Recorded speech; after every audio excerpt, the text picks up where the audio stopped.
Hi అండి, నేను మీ Anu. Welcome to my channel. ఈరోజు నేనైతే ఒక కొత్త రెసిపీ చేస్తున్నాను. మార్నింగ్ అయితే నేను అట్లు వేసుకున్నాను టిఫిన్లోకి.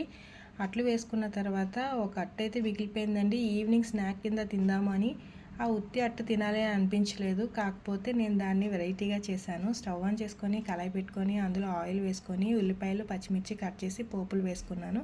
అది వేగిన తర్వాత టమాటో వేసానండి. టమాటో వేసి అట్టుని ముక్కలుగా కట్ చేసుకొని కొద్దిగా శనగపిండిలో వాటర్ కలుపుకొని ఆ శనగపిండిని అందులో యాడ్ చేసి ఉప్పు, కారం, పసుపు, కొద్దిగా వెల్లుల్లిపాయలు, కరివేపాకు వేసుకున్నానండి. వేసుకొని అది బాగా మరిగిన తర్వాత అందులో ఈ ముక్కలుగా కట్ చేసుకున్న ఈ అట్టు ముక్కల్ని అందులో యాడ్ చేశాను. అది యాడ్ చేసిన తర్వాత కొద్దిగా సాంబార్ పొడి వేసానండి. అది కలుపుకొని ఈవినింగ్ స్నాక్ ఐటెం కింద తిందాంలే అనుకొని తిన్నాను.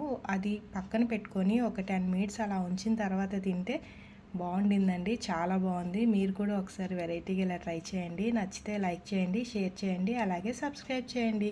ఒకసారి ఇలా ట్రై చేసి చూడండి, చాలా బాగుంటుంది. Thank you for watching.